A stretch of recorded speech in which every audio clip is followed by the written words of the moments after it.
Hello, everybody. Welcome, everyone, to another exciting episode of the Texas Real Estate and Finance Podcast. I'm your host, Mike Mills, your friendly neighborhood mortgage banker based right here in the heart of Dallas-Fort Worth Metroplex. And I've been in the banking for nearly 13 years, and I am passionate about bringing you valuable insights into the real estate and finance world each and every week.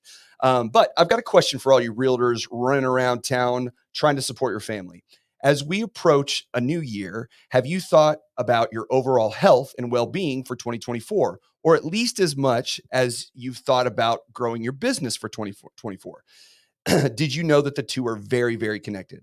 So today we're going to explore the importance of fitness, health, and wellness, and not just for your personal lives, but also how it can impact your success in the real estate industry. But before we get started, I'd like to ask a small favor. If you enjoy the podcast and find it valuable, please take a moment to hit that like and subscribe button. Your support means the world to me, and it helps me keep delivering quality content to you each and every week. Now, let's get to the main event. So joining me today is a truly remarkable guest, Miss Jenny Merchant. Jenny is not only a full-time realtor, just like you, but she's also a master of juggling the demands of a successful real estate career, a family, life, and her commitment to fitness and wellness. So Jenny's here to share her secrets, insights, and practical tips on how to find that elusive balance to prioritize your health and set yourself up for success in 2024. So without further ado, let's dive right in. Miss Jenny, welcome to the show. Thank you very much for having me. I'm excited. You got it. You got it. All right. So Jenny and I have known each other for a little while, and we work together. She is obviously a real estate agent. And so today we're going to chat a little bit about, obviously health and wellness. Now, she is a avid fitness person. I don't know what the right term would be for that, but you're really into your fitness, right? Yeah. And not fitness taco in my mouth. That's my favorite t-shirt of all time, by the way. But also you're a vegan, correct? I am. Yes. So dirty vegan. No, I'm kidding. But so, working out and if I'm correct, you told me recently you're getting into bodybuilding now, right? Yes. Taking it to even another level, not just staying in shape, but actually thinking about competing. Maybe. Okay. Maybe. So she's got a personal trainer. She's very focused on what she eats every single day. Now we have differing thoughts on what to eat and how often, but and we'll discuss a little bit of that. But ultimately, the point of this is that as an agent in this profession, we are always on the go, right? We're always in our car. We're always showing clients. And this is why we're also trying to take care of our family and, kids and husbands and wives and whatever else, right? So we're trying to lead these busy lives. And one of the things that typically goes by the wayside when we do that is our health, right? Taking Because care of ourselves. we're driving through and getting Taco Bell or McDonald's, and then we're drinking sodas in the car on the way, and we can't possibly work out because I'm too tired all the time. Like, how could I work out? I'm exhausted. I don't have any energy.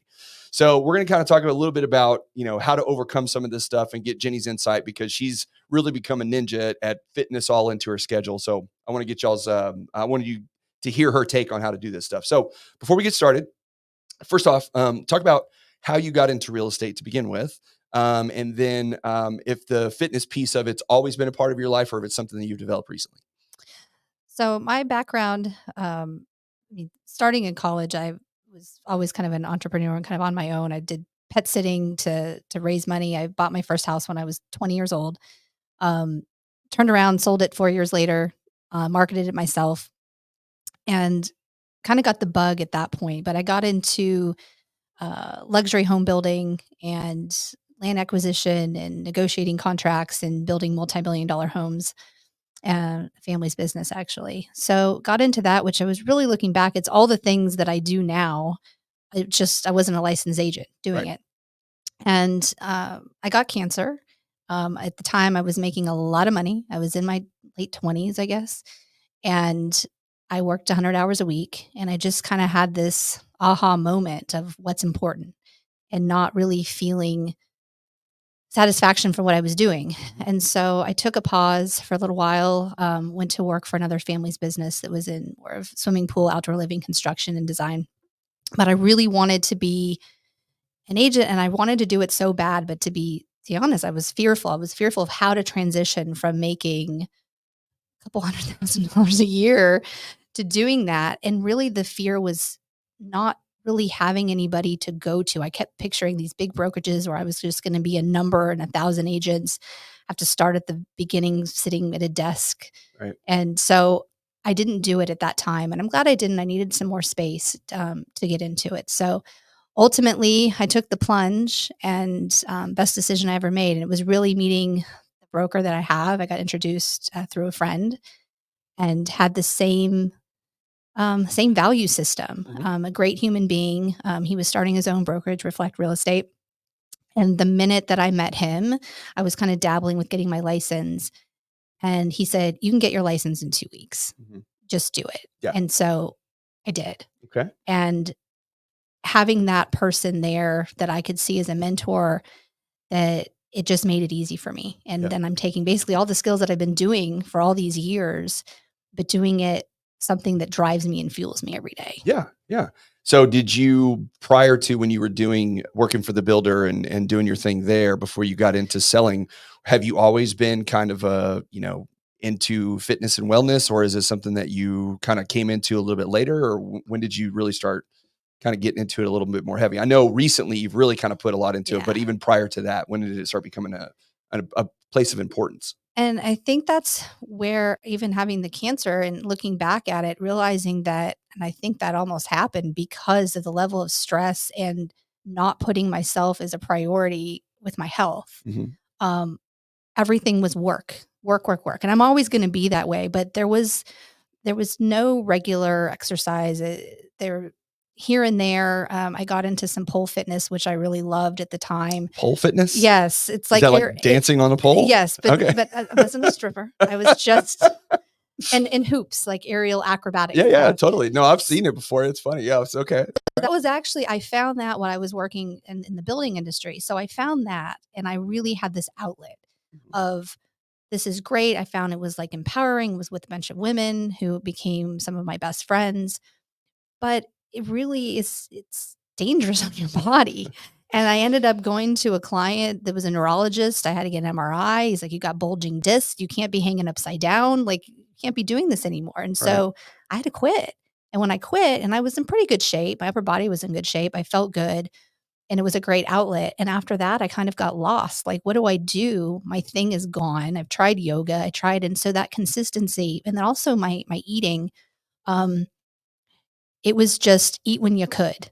Um, but I got to get this client back. I've got to call this, my back then, the Blackberry was going off, right? Blackberry, yeah. And it was either go into starvation mode because I wouldn't eat all day, Yeah. to slamming some food in my body and eating like this huge meal, then feeling sluggish. So this went on for a long time because my mindset was always work, work, work. That's the secondary Well, thing. part of that, I think, we're in this, especially nowadays, we have this what they call the hustle culture. Have you heard of this?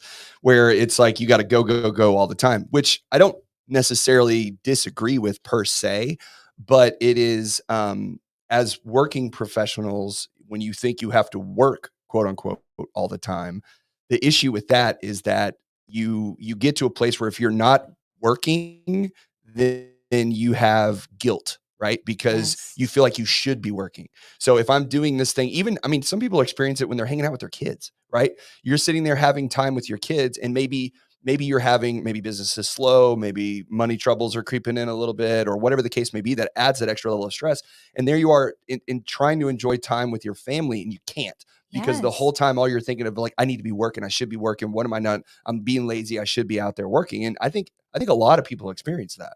Oh, it's very true. I mean, it's the guilt. I still have to, even today, as much as I talk about how much I prioritize and my health and my fitness on a daily basis, there are still moments where I'm looking at trying to shift an appointment or move something and trying to strategically plan my day, feeling like, gosh, this feels kind of selfish. And then I remind myself, no, it's not. Because if Yeah. I'm not in the right, I can't be in the right mindset. I can't be good for anybody else if I don't take care of myself. And I really saw that as I look back into my previous working career, and I was busy, and I'm busy now, and I'm work, work, work, and I can still hustle. Doesn't mean that I stop, but it is putting that priority. So it really wasn't until these last couple of years and COVID hit, and I just felt awful, and I put a mask on. I went to 4 different gyms and tried to find a trainer and got to it. Yeah.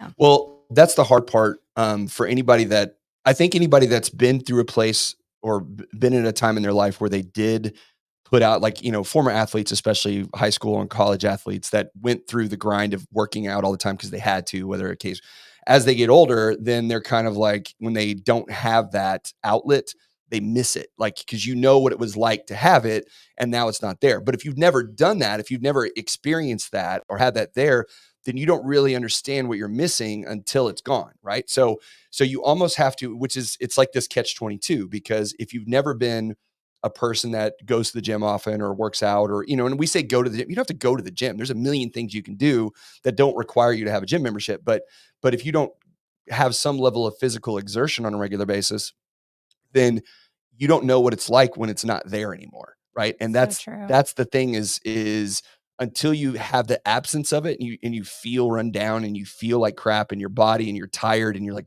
why do I feel like this? And you go, oh, wait a minute, I haven't worked out in 2 weeks. Like that's why everything hurts. And people say all the time, well, I just don't have enough energy to work out. And that's the part that I think gets lost is it's this reciprocal relationship between working out and energy. If you work out often, you have a lot more energy. And if you don't, you don't. And it's like, it doesn't make sense logically to some people why that works that way. That's so true. Growing up, I just wasn't athletic. I've never saw myself that way. So Yeah. it's even weird now. I feel like I have this imposter syndrome. Like, oh wait, I have muscles and I can lift like heavy stuff. Yeah. Um, but I was a cheerleader in high school. But to be honest, I was a cheerleader because I negotiated my way on the team. It Right. wasn't any good. I was the captain of the cheerleading squad. I had no idea offense or defense.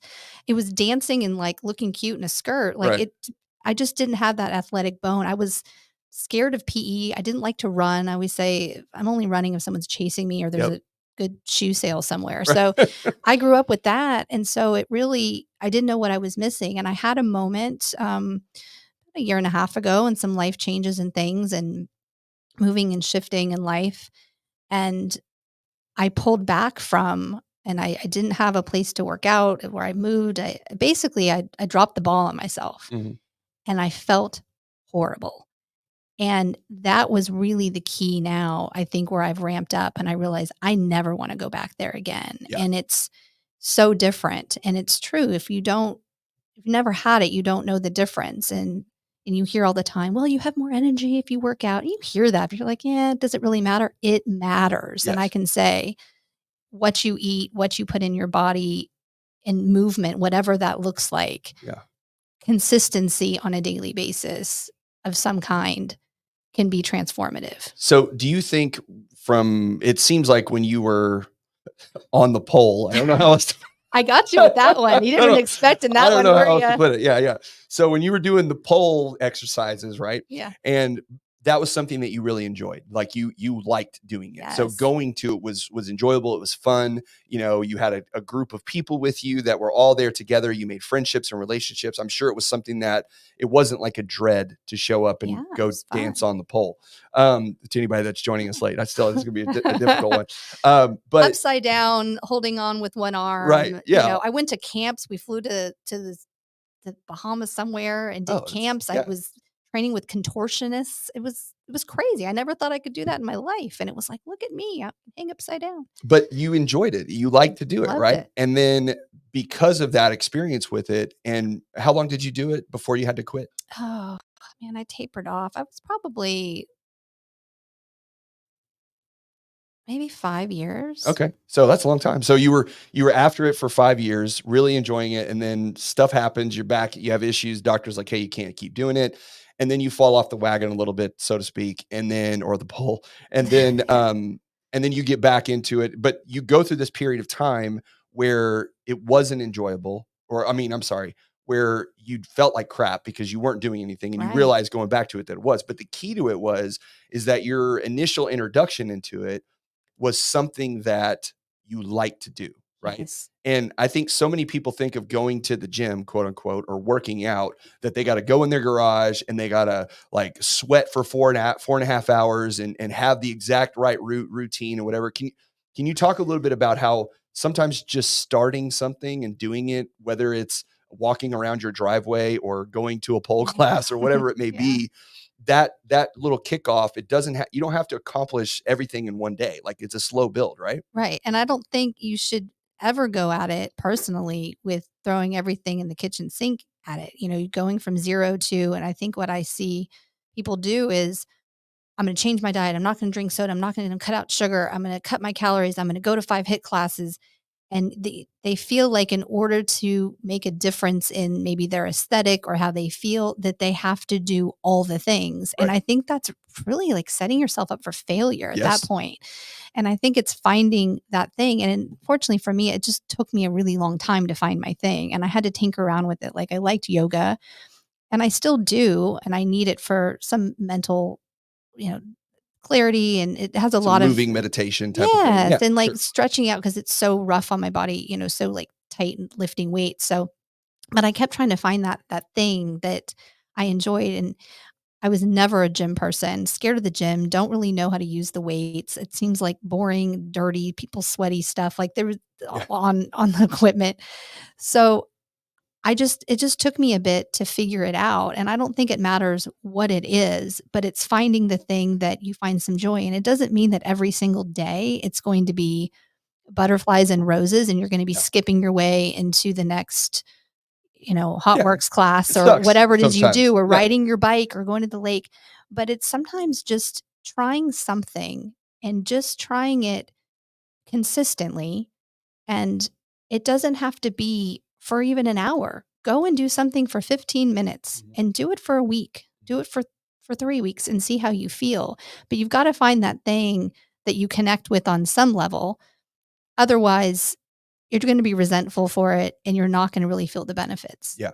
Well, anytime anybody ever asks me about it, and I'm not as nearly religious about it as you are, but especially in the last couple of years, I spend a decent amount of time worrying about it. But I really, well, not started, but got back on the wagon, I should say, because it's kind of one of those things I've done my whole life, on and off, just like a lot of people. But I just went back to walking again because, I mean, that's, if anybody's ever seen me walk around my driveway when I was doing that for a while and videoing myself, that's where all that started. Was I just wanted to go, and I needed to get moving, and that's the thing that I don't think that people that don't regularly put themselves in those positions, that they don't understand, is that just basic movement, whether it be walking or running or riding a bike or anything really, if you like playing basketball, go play basketball, go out on the court and shoot around a little bit, or go run routes with your kid and throw football or whatever it is, just movement of some kind. If you do that and get any sort of, I mean, you don't have to work up a sweat, but if you do, the way that you feel after you're done have you ever had a workout where you walked away from, "Man, I really wish I wouldn't have done that." Has that No, ever happened? no, other than maybe some little injury stuff that I Yeah. pushed too hard. But no, it's even today. I had a rough, I don't know what's going on, something with my shoulder. I wasn't lifting like I normally lift, and I went in with just having a lot to do today, and my mind wasn't in it. But you know what? I went in there and I did something, Mhm. and I left like, "Oh, I'm so glad, like, I Yeah. got that done today." And Yes. in walking, I mean, that's what it can be, something that simple. I also, in addition to the weight training I do, I've started Your with steps. my steps. Yep. So I'm going through a tough time because my steps and my walking was in the evening time, and it would be really hot out, and it was my time to either like listen to the podcast, catch up on emails, kind of stacking, I call it, with my other tasks that I have to do and getting my steps in. Well, with the time change and it being colder, um, I've not been successful in hitting my steps, and I kind of thought, not a huge deal. I can feel it, and it's Yeah. been 2 weeks, and a couple days ago, I'm like, "Okay, I gotta figure this out because this is affecting me," and I've had a couple times go back up to the gym at night just to kinda get the steps in, so I'm trying to think of how I can incorporate it into my day, like going to my kids' school a little early and just walking back and forth in front of the school, and just that movement, because at times, if we're driving around in our cars, like, we might think we're active, showing houses, driving around, or sitting on our computer doing comps. We're not actually moving a whole lot, Yeah. our bodies, so Yeah. little Well, and things. I've even seen some people, I mean, again, it just depends on how far you want to go with it sometimes, but I know people that have treadmill desks, that will I'm looking into that they actually. stand and they'll have their desk in front of them and they're just walking while they're typing and doing whatever. I mean, you got to have a setup to be able to pull something like that off. But I mean, plenty of people got treadmills, sitting as clothes hangers in their Yeah. garages and in their bedroom. But I think the key of it is finding something that you don't hate doing, right? Yes. Especially in the beginning, because everything kind of compounds on itself. And what I found is that when I started walking, then I started, okay, well, at what pace do I need to walk? And then I would look into that a little bit. And then I was like, well, how far should I get to the 10,000 steps thing? Okay, well, how long does that take? Well, that takes 30 minutes. All right, well, I can walk 30 minutes. What can I do in that 30-minute window? Well, then after I'm walking every day, I'm like, okay, I'm feeling better. Like I can do more. Like what else could I do? Right. And so then I started looking into bikes and what do I want to ride a bike? And I tried to ride a regular bike, like through the streets, right? I did that with my kids a couple times. And what I found was that going with my kids is a nightmare because they suck. And they are just complaining and bitching the whole time. And then B, you get your butt hurts a lot because you're riding on this bike and you got to go through streets and, know where you're going and whatever. So that was the thing. And so then I actually bought one of I don't know if it's called it's like a fan bike. The ones where you pull the Oh, handles and right. Yeah, I've seen pedal those. Aerodyne bike or something like that. I got one of those. I tried one out for a couple times and I really liked it. And I got on that thing and I rode that thing for like 2 months straight every day. Now it was 20 minutes, 30 minutes. I started off, I was like 5 minutes and then I got to 10. And this is with walking too.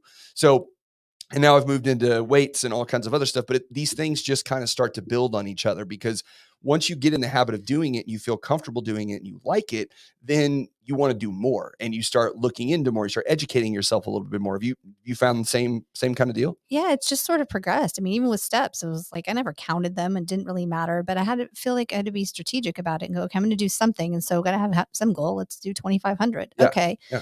And paying attention to the fact like, wow, I've only walked 1,000 steps today. Like I haven't moved my body. Yeah. And then starting with, when I started working out and going to the gym and lifting, it wasn't to where I was at now. In fact, the first day, and I kind of got back in the saddle like a year and a few months ago, and I got with another trainer and I almost threw up at the second exercise. It was horrible. I Yeah. mean, I was like, oh, this is awful. So you got to kind of start okay, I start slow and the consistency is what is important for me. So Yeah. being very strategic about it, but consistent, but starting small. And then you start looking into and going, okay, well, now I'm not just trying to do this for my mental health. And I'm trying to now, wow, I want to really look at what I could do to change my body composition. What can I do to lift? And I've started researching and listening to podcasts now about bodybuilding. And it's just sort of grown. And it just takes that first step of, but finding something to do and then see how you feel about it. And maybe you hate it and go, this isn't for me. Okay, there's a million things that you can do. But I think being very thoughtful about it and making it a priority and doing it consistently. When you set goals for it, do you feel like that when you set a goal for something like this, do you think people make mistakes when they're like, for the next year, I'm going to do this versus, for a week, I'm going to go Yeah. walk around the block, Yeah. because that seems like a more achievable goal in many cases, right? Yeah, absolutely. You got to start small. And that's what you start thinking. You hear a lot about January 1st, and I'm going to get a gym membership and I'm going to change my diet and I'm going to do all this stuff. Going from 0 to 100, I think it could just hurting yourself in a way. You Yeah. just got to start off with, and hey, I'm going to do this for and set a period of time that's reasonable, that's manageable, and then see how you feel. But I think naturally, once you start moving and you start changing your habits, whether that's diet and movement, exercise, or some really a combination of both, I think is important. Um, you then will start feeling the benefits of it. But it's, you got to give it a few weeks. But if you start giving yourself some crazy goal, it's just like in real estate. My first year, I'm going to come in and I'm going to sell $15 million real estate. And then you feel like you failed Right. because you didn't accomplish that. Like, let's go easy here and let's set small, attainable goals, see how you feel. And then at that point, when you feel good, you go, oh, wow, I can do more. And that's what I do with my steps. Even though I was training really hard, I didn't really introduce the step thing until a couple months ago. Yeah. And now I'm like, oh, wow, I can do 5,000 steps and then 10,000. Oh, this is really cool. Like I can actually be listening to this podcast. It actually clears my mind. I thought walking was going to be boring and I was going to hate it. And I was just like, I guess I'll do it. Yeah. So it's interesting where things can lead you just by trying it in small increments. Well, do you think too, when you're finding stuff that you want to do and you want to, or that you want to participate in, whether it be walking or whatever the case may be, when you start looking at figuring out a way to program it into your day as being a big piece of that, because it's one thing, and we've talked about this before, but the whole idea behind, well, I have this goal. I want to achieve this goal. All right. Well, that's great. Like you have a goal. Congratulations. What are you going to do to accomplish that goal? Well, then you have to build in some processes or habits that you have in order to make sure that that happens. Because otherwise, if you just wake up, it's like, I'm going to walk at some point today. It's not going to happen. Not going to happen. Right. No. So what have you found and how have you tried to program it into your day that makes sure that you do it first, so it becomes a habit for you and it's something that you're not going to skip? And what you just said is proof, just because my failure just in the last couple of weeks of, oh no, I got to come up with a plan. So I'm actually now having to figure out how to program to get these steps in, because just the timing and the time change and all of that. And I'm just like, oh, I'll figure it out, throughout the day. No, it just hasn't happened. I keep thinking in the middle of the day, I'll get up from my desk because it's nice outside and I'll go walk. No. So I've had to really think about, first off, it's a priority, period, end of story. For me, it's the gym and lifting weights. So I train at least 5 days a week, sometimes 7, but usually 5 to 6 days a week. And then the extra day is like an extra, maybe I'll do cardio or something, but in some form or fashion, that is happening, period, end of story. And so I have to think about, with all the things I have going on in my day between being a mom, work, everything that life has, I think of it like when you have a baby and that baby has to eat every 3 hours. You're not going to be like, well, maybe not this feeding. You just, it doesn't work that way. Or like, well, okay, if you don't have kids, maybe you don't relate to that, but I don't have time to take a shower today. Yeah. I mean, I've got to go to work. Like Yeah. it's automatic. It's just something you do. Yep. And it's not immediate, I think, that you can just snap into that mindset. But that's how my mindset is. So first off is, that's the priority. It's going to happen in that discipline no matter what. And then it's figuring out everything else that goes around it and how I can kind of stack things to make it work. So I changed gyms recently. And when I've got my son, like, okay, on the weekends that I have him, I need to make it go to the gym. So I've started including him, and I kind of want him to see mom, struggle, and this is hard. And the owner of the gym, it's great. He grew up going to the gym with his mom, and he's like, it's cool. So my trainer had him pushing the sled the other day and with 2 weights on it. And I've kind of show him when I'm doing my weight training. So incorporating him, I was also with my steps. I'm like, okay, well, what am I going to do? So he can go to the park with me and we got to walk. This is boring. Yeah. It's like, well, you can push the stroller.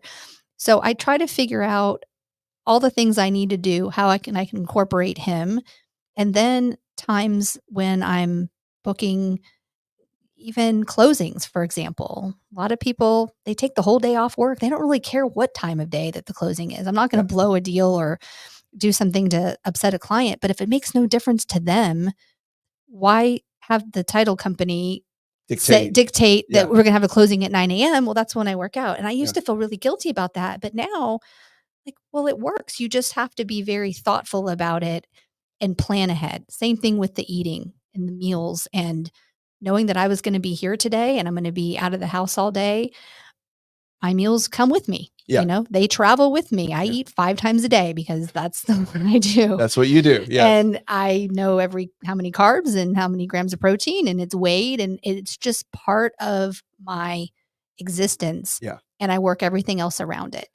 And there is time. Can you speak a little bit about why it's so important to everything else? Because again, we go back to, well, I got to work and I feel guilty if I'm trying to go to the gym, or I need to spend time with my son and I feel guilty if I'm not focused on him or whatever. Can you just talk a little bit about why these particular habits are kind of the foundation for everything that you do? And if you don't have them, what that's like? It's really become so clear to me in the last couple of years, the difference of how I feel. And I feel like if I don't take care of my body, I am toast to anybody else. And having slacked off for that period of time and really seeing my mental clarity, um, waking up in the morning, how I feel, even though I might still be tired, we all get tired, Sure. but there's a difference of just having this low energy, even a little bit of brain fog. Um, After working out, how much more alert I am. Like Yeah. I have matcha tea is my thing, but I'm not a big caffeine person. But having that movement and then also my diet as well just makes it so I can be better at my job Yeah. and also be able to deal with stress and deal with it in a more calm manner and not be so flustered. Yeah. I find that it has a huge impact and I can feel a really big difference. That's why I don't like even taking days off of going and working out, doing something because it just doesn't feel quite the same. And I feel like if I'm not taking care of myself, then it just gets you into this mindset of this kind of tired, sluggish, well, I don't feel like doing that today. I can call them back tomorrow. It's just you and that's just not the way you should be operating your business. You should be on it. And if you're not feeling good, it just makes everything else in life, I feel kind of you can just slide on it Yeah. and it affects everything. Yeah. Well, it's kind of like I think I heard somebody talk about or equate it to walking around with this, like putting a weighted vest on. Like Yeah. when you have a 20 or 30 pound weighted vest and you're just walking around with it, like you just feel like you're weighted down, like you're just sluggish and you're like, oh, this is hard, this is heavy. And it's when you exercise on a regular basis, it's like taking that vest off and now you're wait a minute, I have all this extra, energy and pep to my step because I'm not carrying around this thing all day. And that's not even, I'm not even talking about weight, like carrying extra weight. I'm just talking about the brain side of things, Yes, you're mental. your mental clarity and your mental focus on what you can do. And everything doesn't seem like a huge task. And I catch this a lot with people that have sleeping problems because and there's a lot of people that have a hard time sleeping. They have a hard time going to sleep. They have a hard time staying asleep. And then in the morning when they get up, they're miserable and they're just, and I know that there's a lot of people that struggle with this. And when you exercise and you work out, and especially when you get to a point where you're really pushing your body and you're sweating like hardcore and I'm on a bike for an hour, like, I ride my bike twice a week for 60 minutes. Now, during that time, I'm watching videos, I'm listening to podcasts, I'm doing all this stuff too, just like you. But when I'm done, man, I'm spent. And then there's other days where I ride it for 30 minutes, but I'll do like sprints. So Mm. I'll sprint for a minute and then I'll ride easy for 2 minutes and then I'll sprint for a minute and then I'll ride easy and then I'll do that alternate. But when I do those nights, man, I sleep like a baby. Baby, yeah. I sleep great. I don't ever have a problem falling asleep. And I've always been I call myself a night person. Like I'm a night owl. Oh, I stay up late and my brain's busy. And, you make all these excuses. And I did this for years. I'm just a night person. I stay up late.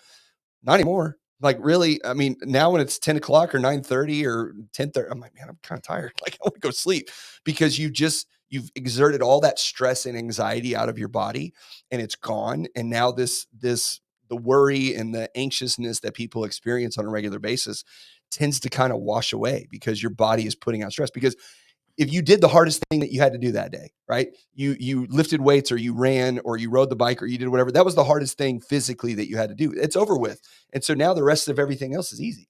Oh, it's so true, and I've got out so much emotion. I mean, I'm gonna be honest, there's times I've been doing squats and crying, Yeah. Yeah. and not just because it hurts, but I think it releases a Yeah. lot. Yeah. Yoga poses will even talk about how in certain twists and things, like, Oh, you if you can feel kinda get emotional. Yeah. yeah, and you're like, "What's going on? I feel Yeah. crazy," Yeah. and that's happened, and there's been times where I've gone through some really tough times in my life, and well, that is not the reason to sit home and eat bonbons and just like get up and go. And when I have that release and that, like you say, you're just got that clarity, like that spunk, that immediate, and right after is where I go home, I have my post workout, my meal, and I'm like, I'm ready to go. I'm ready to do stuff. Even if I was tired that morning, I'm Yeah. ready to like take on the day. And it really alleviates and just lessens the impact of the negative things that can come our Yeah. way. Like, you get a call of your closing is about to implode for the next day. And yeah, that stinks and you're going to have to deal with it. Yeah. But if you've just got out all that energy and frustration or whatever it is, you can just have the clarity to deal with it, be in a calmer place, and just be more, I think, more alert too. Yeah. In this business, you can't, there's mistakes you make could be catastrophic. Yeah. If you're filling out this, people think we just sit there and fill out a little form and send it in as an offer. You're dealing with the largest financial transaction in someone's life, and you better be on it. Yeah. And by having yourself taken care of and your health taken care of, and I feel like that working out makes such a difference to be able to handle those things. Well, I see this happen a lot, and I think, I mean, I'm like I said, I'm kind of a dork on some of this stuff because I do like reading about it a lot. But I think it's impacting kids a lot these days because, you know, this is a recent development within the last probably 20 or so years. This, every kid's ADD and ADHD and all this other stuff, and I'm not saying, be very clear, there are people out there that have this deficiency, but I think the vast majority of people that or children, especially that think that they are parents that think their kids are ADHD or ADD or whatever, most of the time they're not getting enough exercise. Yeah. Because if you think about how our school system is set up right now, we get our kids to school. And I think it's all backwards too, because like in Mansfield, where we go to school, the younger kids get to school later and the older kids get to school earlier. So Oh, that's like in backwards. kindergarten through sixth grade, they don't have to be there till 8:30 or so. Right. Whereas my daughter at 16 is a sophomore, she's got to be at school at like 6:45. Okay. Well, the problem with that is that teenagers generally require more sleep because they're growing and their body's developing and all that stuff.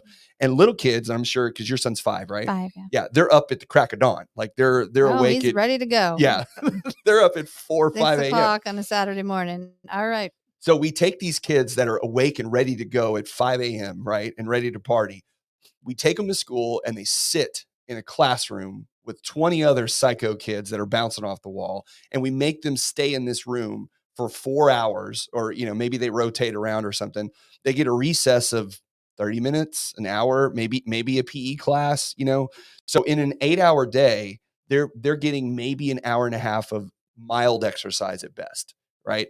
And then, if your kids are involved in sports, then it's a different thing. You'll take them after school and they get some of that then. But if they're not, then your kid comes home and he's bouncing off the wall. And then you sit him in front of a video game console all day long and he's just all amped up because you have these reserves of energy in your body that you gotta get them out, or they just make you go crazy if you don't. And you see this with kids. And I used to joke with my son that he was like a little horse that I had to make him do laps, like make him run around the house to get all that energy out. And then he would come back in. Now I can talk to you. Okay. Now we can have a conversation because Oh, for all that sure. stuff is out. Right. Oh, yeah. I mean, I have a very active 5-year-old boy, and he needs to move. And just last weekend, I think it was, something happened. My car and a it was just one of those days. And so we were in the car more than we anticipated. Everything was going sideways. And came back to the house. The alarm was going off in the house. I'm like, I'm sorry, buddy. I got to put you back in the car. We got to go back to the car wash because they hit my car. Oh no. And we came back, and now I'm like, we're behind, and it's time to I need to cook some stuff. We have dinner, and it was going to start getting a little it's going to be dark in 30 minutes. And I just looked at him and went, we're going to the park. It's going to have to happen because we need to get some of this out. You can't just be sitting, for this period of time. And that's why taking him to the gym and having him be active. There's a turf area where you can push the sled and do different things. And there's a punching bag at the end, and it's awesome. He runs back and forth and got this exercise ball, and it was a Saturday morning, and he got up and was ready to go. I did tempt him with some Starbucks. Hey, whatever it For takes. his avocado bagel toast thing, and said, let's go. And we got there, and it's 7 o'clock in the morning on Saturday, and he's running around, and they need that. So if the little ones, we're just grown up versions of that, but it presents itself so much more clearly in kids, and we see emotionally how they react in their crankiness, Because they can't control it. They haven't learned how to control their emotions. Right. Yeah. Exactly. So it's the same thing in us. We just might kind of hide it a little bit, but internally, we're a little more crabby. We're the sleep thing, being able to sleep at night. Absolutely. That's a huge difference. You got to find time to make it work in some way. I even will meeting with friends. Like I try to think about socially. I think our society is so focused on food and drink, food and drink. Let's meet for food and drink. How about let's meet on the Katy Trail and go for a walk? Yeah. And that's what I've started telling people. Like I don't really eat food. I don't cook. I don't drink alcohol. Yeah. So let's go do something physical. We don't gotta, do something crazy. I don't have to Right. go run a marathon, Right. but incorporating that into your life, in your kid's life, into your life, and finding a way to just be part of your life, I think will just have such a huge impact on the way you go about the rest of your day. Yeah. Well, and I think too, an easy way to start, because when you try to push everything to the back end of your day, right? When you're like, well, when I get home from work, that's when I'll do my walk. Or when I get home from this, I'll go to the gym or I'll ride my bike or whatever. And just in my own personal experience over the years, that never works. And I don't know very many people that work out on a regular basis that think that that works because your day just gets in the way. Like that, it just happens to everybody, right? And Yeah. and you're not going to be perfect every single day, but if you can do something in the morning to really, I think that's when I started to notice the biggest difference is when I started forcing myself to do it early. That's when you notice the energy difference, right? I think so too. Because if it's 6 or 7 or 8 o'clock in the morning, whenever you decide to get up, and you do an hour of 30 minutes of walking, or yeah, that's all you gotta do. Just go walk for 30 minutes, like walk around your neighborhood, walk around the driveway, whatever. When you get back into the house, like you just have a little bit more, Little pep in your step. a little ready to go, You're right? ready to go. You're setting the tone for your day. There's a lot of people that work out at night. I personally can't do that. I hate it. And I think it's because I need that start from my day. Yeah. Um, It's all the young people that work out at night. Those 20-year-olds are trying to meet people at the gym. and Those are the ones that are working out in the there's a evening. lot of people there because I've had to go up there and do my steps lately. And I'm Yeah. like, what are these people doing here? And then to me, that can kind of keep me more awake sometimes because the Yes. initial The boost of the endorphins that you endorphin, get. Yeah. yeah, and it's like it'll wear you out, but later. So having it in the morning, I used to when I first started lifting, because of my schedule and my life was different. I was there 6 o'clock, a little before 6, and I was home before my kid was up and was making him breakfast. And I mean, that would be my preferred way to do it. Just with my life now and my kiddo, I can't really do it that way Right. on most days, but I do it as soon as I possibly can. Yeah. And it sets the mood, it sets the tone. And like you said, going for a walk, just that in itself, and you come back and you will find, I promise, there will be a different, um, even motivation, I Yeah. think, of mentally like, hey, yeah, I have this stuff to do today and I'm ready to do it. Yes. Yeah, because you're not drugged down. You don't even, and so there's a guy, there's two people that I really pay a lot of attention to when it comes to like health and fitness stuff. So there's one guy named Andrew Huberman, which I've sent you a couple of his things. And he's a neuroscientist, a Harvard neuroscientist who he has a podcast and blog and all kinds of stuff. I love his stuff. He's great. And by the way, if you're following doctors or listening to people that are out of shape and overweight, Yes. you're not listening to the wrong person Or or the right person. I mean, yeah, or some influencer regurgitating information right. about diet and exercise and trying to come up with some reinventing the wheel. It's not that hard, folks. So Huberman is jacked. I mean, he when the dude takes off his shirt, he looks like the Hulk. Like he's massive, but he's not like a gym bro. Like he's a he's a very smart guy, and he has this whole routine in the morning. Is the thing I sent you, and I've done it for almost 2 years now, and it just makes. And by the way, let me say this: I'm not perfect, okay, and neither are you. Nope. Like there are many times where I miss and I don't do it, and I skip, and I do half of it, or I don't do 100%, or whatever the case may be. Okay, so if you fail, because you're going to, you have to be okay with that. You have to be Yeah. okay of falling off the horse, but you got to be willing to get back on the horse. And Right. that's the big key. But so so he has this morning routine where he talks about not drinking coffee first thing in the morning. So anybody that's out there that loves coffee, you're going to be like, ah. But the idea behind it is he says when you get up in the morning, you need to go outside. You need to get natural sunlight in your eyes because your circadian rhythms are designed in such that we've, evolved or whatever you want to call it to where in the morning when the sun comes up, our body's like, okay, it's time to be awake. And at night when the sun goes down, our body's like, okay, now it's time to go to sleep. Like this is just part of your normal it's ingrained in your chemistry of your body. So when you get up in the morning and you start moving, and the movement is important because he says that having things coming in and out of your vision tells your body again we're awake and we're moving forward The sun's out, I've got movement in my body, so my body wakes up and it's like, okay, it's time to be awake. Whereas when you wake up the first thing in the morning and you have a cup of coffee, there's this, and I'm going to screw it up. I really should have done a little more, written some notes And on I this. listened to it too, so Yes. I remember But what. there's something that it inhibits in your normal circadian rhythm that it kind of takes the place of. It wakes you up. Artificially jolting yourself. Yes. But then you have this crash later, Yeah. right? And then at 1 or 2 o'clock in the afternoon, you got to have another 2 or 3 cups of coffee to bring yourself back up. Right. He doesn't say don't drink coffee. He just says don't drink it for like the first hour and a half. Delay it. Take an hour and a half and then do your walk, do your reading, get your head in the right place, and then drink the coffee, because then the effects last a lot longer and it impacts you much greater. So just a simple thing like that, very simple. Wake up, go outside, even if it's cold, put your jacket on, put your hood on, and go for a walk in the morning, first thing when you get up. I promise you, if you do that for 7 days, you could do it for 5 days. You will notice a massive difference. I think on maybe not day 1, but I would say maybe day 2 or day 3, you're going to really see the difference. Would you agree? I think so. Oh, absolutely. Yeah. Well, especially if it's a little chilly outside too. It'll give you a little bit of a jolt. But just, getting out, doing something, having that movement. I wonder what he thinks about matcha tea. Because one thing about that, it's got caffeine in it, but it's not like a jolt of caffeine. It's kind of a balanced, smoother, that has supposed to have a lot of benefits and things. Well, there's a lot of like mushroom teas and stuff that are really chaga, and people talk crazy or speak volumes about that kind of stuff. So I think those have benefits to it. Because it is my go-to, and I do hit that pretty soon after waking. That is kind of my thing. But all right. So speaking of nutrition, since you brought up something to drink there, because we've talked a lot about, and by the way, none of this we've got into like, you got to hit the gym hard. No.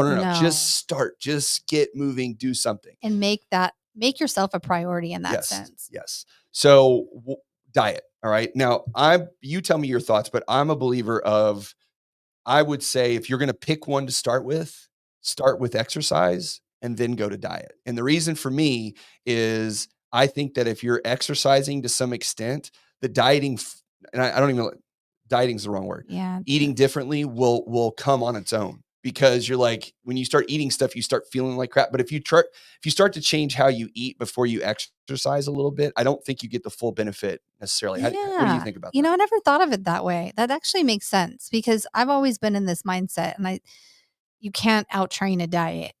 But that's different. I mean, that's also a different goal. Like if you're trying to change like body composition and you're eating like a slob, but you're going to the gym all the time and you're like killing yourself in the gym, like people think that they can outdo it by it. And it's really 80%, I think, diet and exercise. But we're talking about healthy habits, getting our mindset right, feeling good, which is what I started with. I think you've got something there. I think that does make sense, because I think naturally, once you start moving, you're going to feel the effects of that much quicker. Yeah. There's going to be an immediate impact within a week, a couple of weeks. If you're doing something small and consistent, that you're naturally going to probably gravitate towards, well, gosh, I'm doing this and I'm starting to feel better.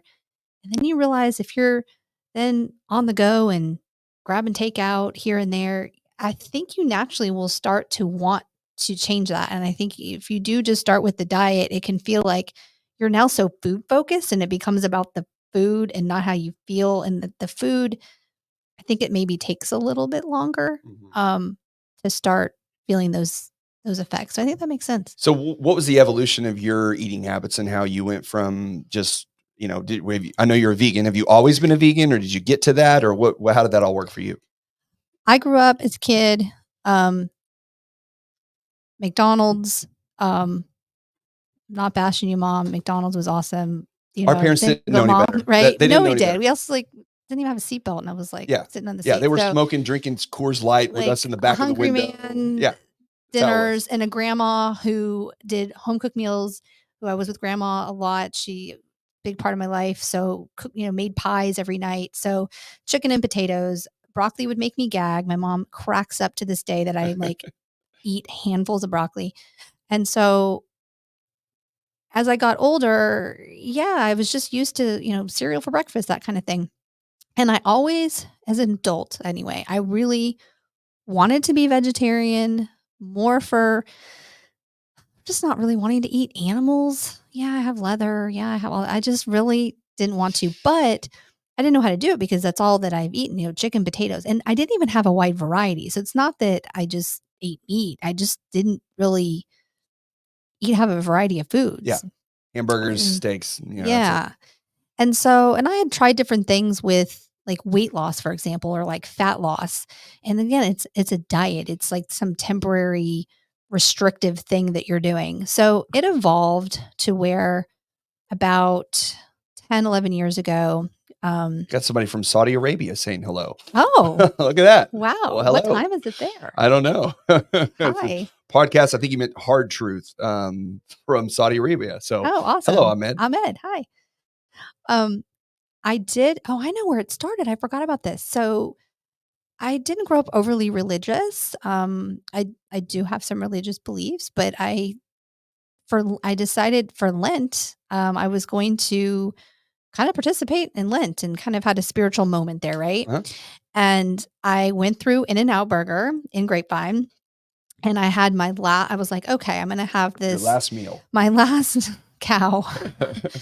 And grew up in California, so loved In-N-Out. So I had In-N-Out Burger, and that's why I kind of did it. And it was more of, yeah, that's what I love to eat.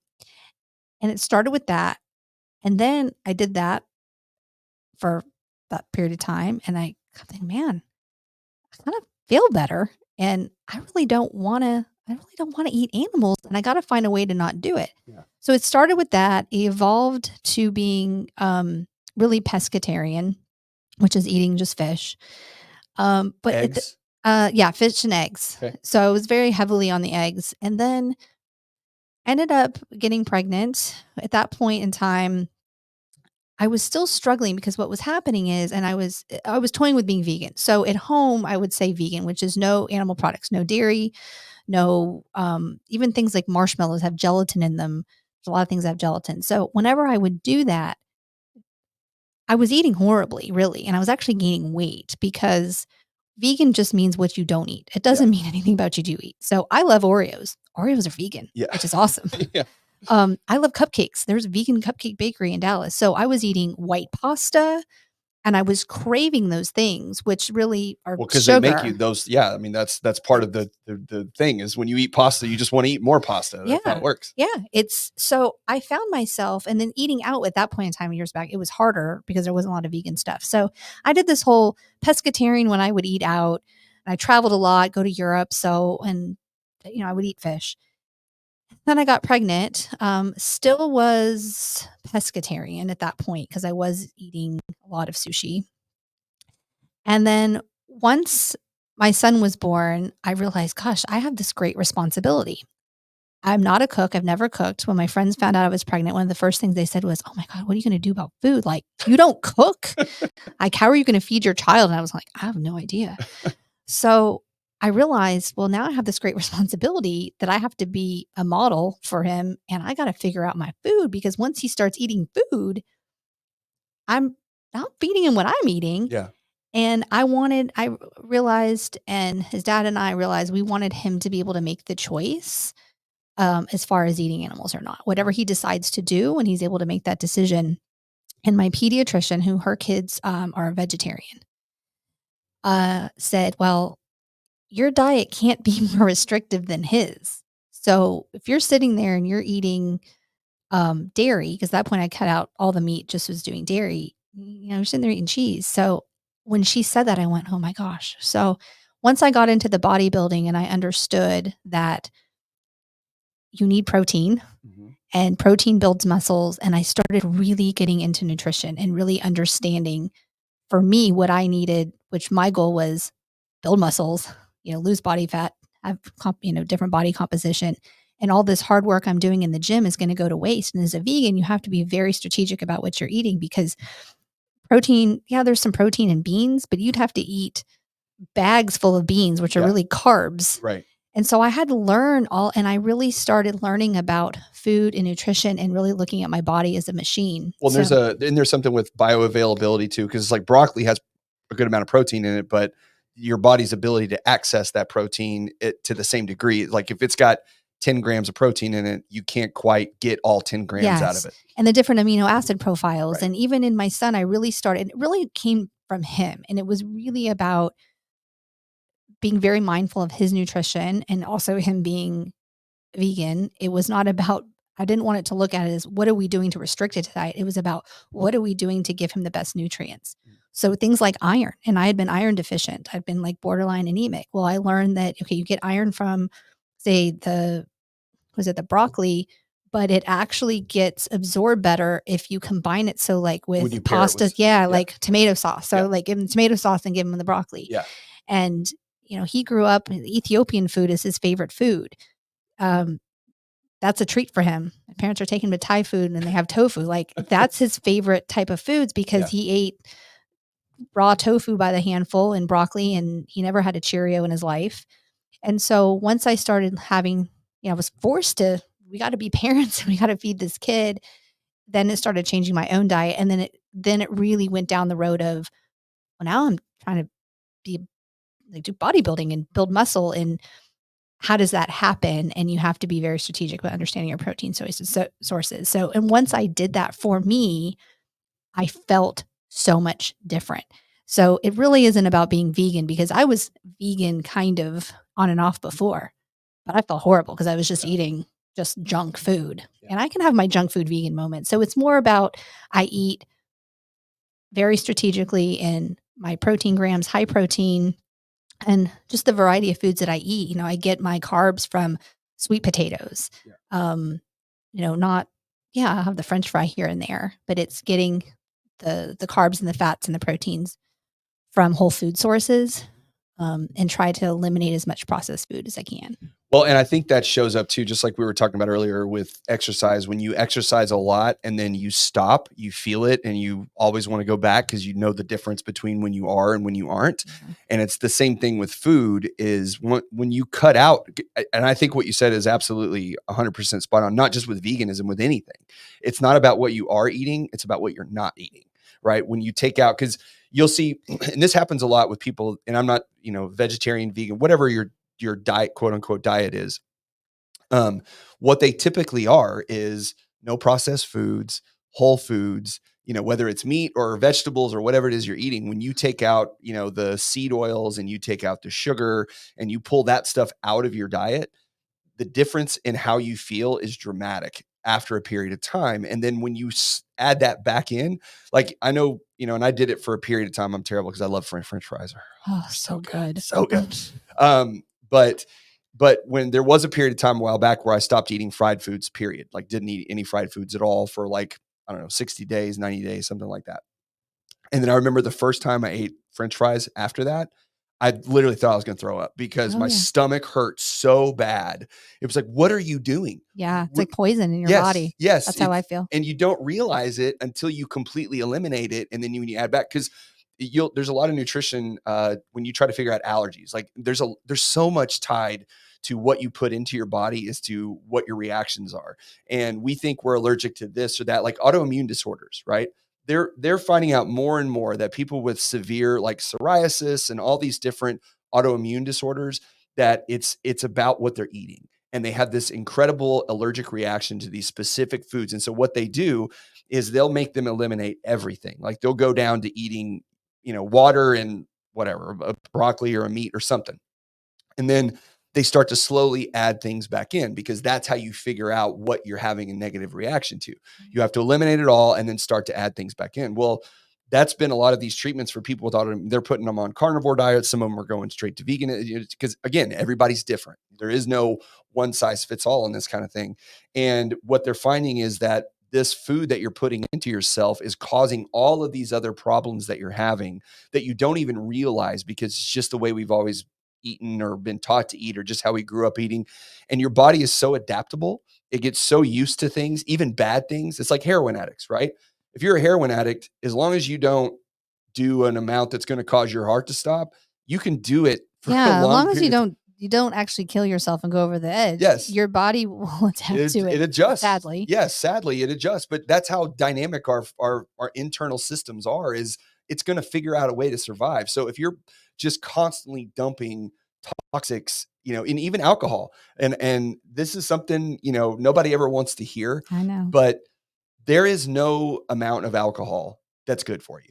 None. No, None. there's no benefit No. to it The at one glass of all. wine for your heart. No, it's No, bullshit. it's really not. It's not. It's just for your own pleasure, and I It's cut that out. poison. I don't drink at Well, all. and it's okay. Like, have It's drinks. I'm fine. not saying you shouldn't drink. I have a drink from time to time, but what I also know is I'm putting it in because when I go 2 weeks where I don't have a drink or a week, and then I'll have one on the weekend, that next morning, I feel like total Well, dog shit. awful. I It's hadn't in terrible. 6 years, and I recently just did, and it was the craziest thing because I was like, "I don't know." And I'm like, "Now I know why Yeah. I don't do this." And I stopped because I felt like I had a hangover every day of my pregnancy Yeah. because my pregnancy was awful.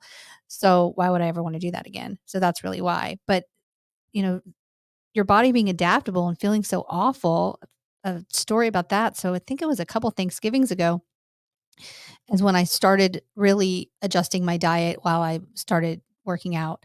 Um, and this also came on the heels of I had this weird flare up. It was during COVID where you couldn't even go see a doctor. I've never got it fully sorted out, but I do have some sort of autoimmune issue going on. They actually thought I had lupus. They think I might have rheumatoid arthritis. I have something that's going on, and I had this flare. Like I couldn't move, I couldn't walk. So it's inflammation of some sort. Yep. Um, Usually caused by food. yeah, and I have not had a flare up. That is not happening, and that's why I kinda just didn't go back to further investigate it. Once I basically got on the training and the diet soon after that, and all of that just went away. Yeah. So, where I was going with that, Well, you would be the amazed. Thanksgiving thing. Yeah. Go ahead. Oh, so I took okay, Thanksgiving, I'm gonna, go Let off my loose. right, Yeah. let loose, Yeah. right? Whatever, one meal. And I hadn't drank in forever. But I remember what a hangover feels like because the next day I felt like I had a hangover. And I don't mean people like, "Oh, I have a food hangover," like you're full. No, I felt literally like I had the flu, Mhm. like awful. Um, and I've had a scenario like that, the last few months where I was like, "Oh, I'm just gonna kinda eat whatever." Oh my gosh, I can't believe I used to eat like this all the time. But you don't I know. feel sick, and I even tried a non-alcoholic beer. I was like, "Oh, these are great." And I felt so awful. I realized it was the sugar and the yeast that was in it. It wasn't even the alcohol. So I was like, "Well, I guess I'm not doing that again." Yeah. Well, it's like, okay, I think a good analogy to this to help people understand is like, remember COVID, everybody had to wear the mask, right? Yeah. We all had the mask on. Now, could you breathe? Yeah. Yeah, you could breathe. Yeah. Could you talk? Yeah. Yeah, you could talk, right? Was it enjoyable? Not really, No. especially not when you're So working out. imagine that you're just walking around your entire life wearing that mask and you have no idea what it's like to not wear the mask, Yeah. right? You just don't know You because just you don't don't know. know because you're used to it because you're just like, this is what it is. I wear a mask. I wear a mask all day long. From the time I was born till an adult, I wear a mask. This is what everybody does. This is what I'm supposed to do. And then someone comes along one day and goes, you take that thing off. You're like, what? Like, yeah, just take it off. And then you take it off and you're like, wait a minute. I can hear, I can see, you can see, I can breathe. What the hell? It's a whole new It's a world. whole new world. And you just don't, but you don't understand it because you don't know what it's like to feel the other way, right? Because it's just not Yeah. there. And that's the biggest struggle with all this. And I think the reason that people have such a hard time doing it is because most people, like you said in the very beginning, they feel like they got to conquer the mountain on day one, right? They got to eliminate everything. They got to cut all the bad stuff out and work out every day and all this kind of stuff. And they fail every single time, right? Yeah. The few, superhumans that may do it, but I think the vast majority of people fail in those situations. And not understanding that you got to take it one little step at a time. And those steps compound just like anything else. It builds on itself. You start educating yourself more. You becomes more of a priority for you because you feel better. And those things start adding up. But you have to start. You got to start small and do it. And it's the same thing with the diet as well, because if you drink every day and every night before you go to bed, you have, 2 glasses of wine or, a glass of whiskey or whatever it is. And then you wake up every morning and you're a little tired and you just overly inflamed a little bit. Mhm. People don't understand how much inflammation Inflammation's yet huge. you carry around with you Yeah. just based on the stuff that you're putting in your body. You're just walking around swollen and you don't even realize it until you cut it all out. You'll see people. I know a lot of people that I saw them and then like 6 months later I saw them again and they just looked dramatically different. And I'm like, what did you do? And like, I stopped drinking. I'm Yeah. like, anything else? Nope. That's Just it. that. I I just stopped know. drinking. And I was like, and they just look healthier. They have better color in their face. They don't look like they're just walking around like a Stay Puft Marshmallow person, like all swollen up. It just makes such a big difference, but it's hard. It is hard. I mean, wine girl, champagne girl, all of it. And at night, for sure, especially the wind down, it's finding that outlet because it's true. It's the thing that kind of calms us. And I mean, there has been moments that, like I said, I'm not perfect. Like I've eaten my feelings. Like I haven't drank my feelings, but I've eaten my Yeah. feelings. Yeah. And I feel just like I would if I had drank Yeah. the half a bottle of wine. And Yeah. it's that swollen. And now that I'm wearing like a weight belt when I work out, like there's no getting around it. Like I went to cinch it up and was like, Oops. "Oh no, I'm swollen." It is that inflammation. You're holding water retention and you're just not feeling good. But you've got to have, okay, what are you going to replace with that? Because if that's your routine and your routine is have a glass of wine before, and it's such a social thing. I mean, that's a whole nother beast. Yeah. So I don't say, "Oh, you shouldn't drink." No, I mean, if that's your thing, but also, Just if you know. just know that that could be contributing to it, Yeah. and then also if you add in some activity and, shooting for a good 80%, Yeah. and then you can have those off times. Even this Thanksgiving, I was like, "Nah, I'm not gonna do it." And I did, and I went to this, vegan buffet, and I ate myself the buffet, Yeah. and I didn't feel so great the next day. I'm not used to eating white potatoes and Mhm. pumpkin pie. Yeah. Yeah, I have that problem. I do a pretty decent job when it comes to like the refined carbohydrates, bread and pastas. I usually don't eat very much of that. But I also, when my wife typically makes dinner, when she makes dinner, like I'm just going to eat what she made. Like I'm not going to be an asshole about it, right? But if we have a big thing of pasta, and because we don't do it very often, but maybe once every couple of weeks, she'll make like spaghetti because the kids like it, and I'll eat it because I'm going to eat it. I almost feel like I have a fever. Like Yeah. I walk away and I'm like, am I getting sick? Like Yeah. I feel like right. And it takes me a second because I'm just like, why do I feel like crap all of a Mhm. sudden? Like, oh, wait a minute. I just ate like an entire because it's delicious, by the way. I just ate an Yeah. entire bowl of pasta with a little bit of meat in it. And I'm gonna need 2 hours to recover from this because I feel like dog crap until my body processes it all out. Yeah. So I think I think the key to all of this is that number one is you got to start small, Yep. right? Start with small little habits that are going to get you to where you want to go. Try to fit them into your day, right? You got Yeah. to make sure that you can fit it into your schedule. So, I don't want to say build your schedule around it. You will eventually. In your mind, you just sort of naturally will because it'll Yes. happen that way if it's a Yeah. priority. And Because you you can enjoy do it. it. I promise you can do it. Yes. But start with a small thing. If it's taking a walk around the block, if it's stop drinking sodas, if it's only drink on the weekends, whatever, just pick something that you feel like you can accomplish and do it on a start, on a smaller basis. And then you will start to add those pieces to it. And as it becomes a bigger priority for you, you will put more time and energy into it. And then as you've demonstrated, I think you'll start to see that it will impact everything else that you do, the interactions with your family, the interactions with your kids, everything. It will impact it in a positive way because you'll be a better version of you. Yeah, absolutely.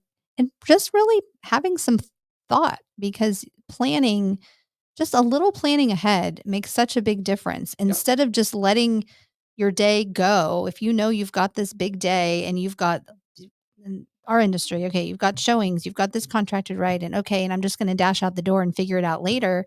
Well, the chances are you're not going to eat unless you're specifically in a fast and that's what you're doing and you're being strategic about it. But if you're just going to leave the house and I'll figure it out, you go half the day, then you're hungry. And then when you're hungry, you're just going to grab whatever. You can't think clearly.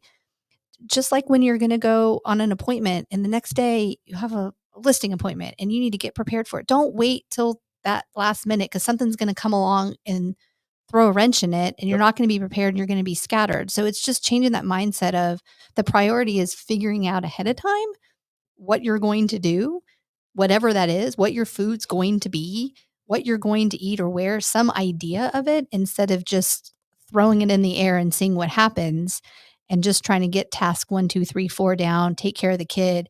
You've got to make that part the priority and everything else will follow in around it. Yep.